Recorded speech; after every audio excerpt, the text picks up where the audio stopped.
Political leaders and energy experts from across the Indo-Pacific gathered in Sydney today discussing the climate crisis facing the region. The meeting comes as a new report is released charting 5 practical actions for Australia to secure its economic and strategic advantage in the Indo-Pacific's clean energy future.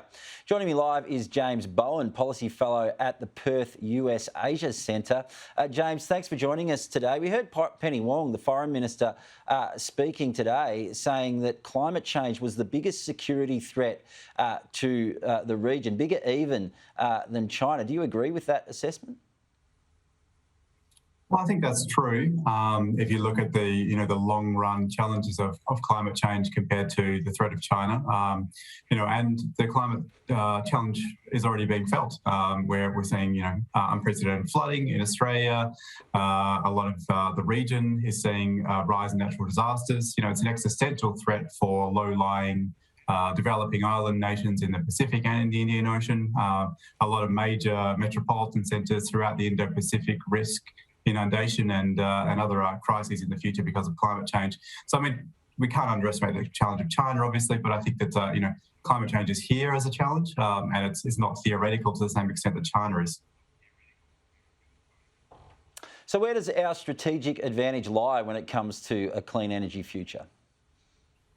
Well, interestingly, that there is actually some intersection with China, with the challenge of China in the clean energy space, because currently a lot of activity, both economically and strategically, in terms of the interdependencies that are sustained by clean energy, are dominated by China. So China is the dominant producer of a lot of critical minerals that underpin new clean energy technologies.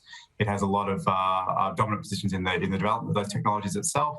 It has a lot of potential to expand in new sectors such as hydrogen or the production of green steel and aluminium using clean energy inputs. So there's an impetus for Australia to actually play a bigger role in diversifying the supply and the value chains for those products. And we have some really key alignments with other countries, such as our fellow Quad member countries, India, Japan, the US, and a lot of other developing countries in the region as well, who need the inputs to create clean energy systems. So, as I said, China has a dominant position in critical minerals, but Australia has a lot of production and resources of key minerals as well. We need to build up our investment to develop those. We also have an emerging very prospective position in the hydrogen space. We could also we could produce green steel and aluminium here as well. So it's just about diversifying supply chains, diversifying relationships, and also avoiding some of those problematic interdependencies that we've seen in the fossil fuel industry as we move into the clean energy space. There's been a lot of discussion about green hydrogen. Where's that technology at the moment? Are we in a position yet where we can realistically use large amounts of green hydrogen, in particular for manufacturing? We're not, we haven't seen widespread deployment of green hydrogen development as yet. It's all largely prospective, but there's a lot of investment that is happening at the moment. And I think that we're going to see an acceleration of development of green hydrogen because of the current energy crisis we're in at the moment. So fossil fuel prices are spiking. Green hydrogen becomes more enticing as an alternative because of price advantages, but also because of trying to avoid the geopolitical ramifications of being dependent on Russian fossil fuels. So Europe is actually a big proponent of using green hydrogen. You've already seen some nascent business deals between European countries, European importers, European utilities looking to use Australian green hydrogen from companies such as Fortescue Future Industries, for example.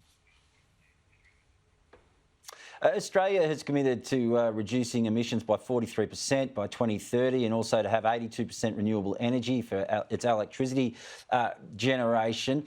Are these sorts of announcements, these sorts of commitments from Australia improving our standard in the region, in the Indo-Pacific region in particular? Well, I think that there's two elements to to our domestic build out of renewable energy, for example.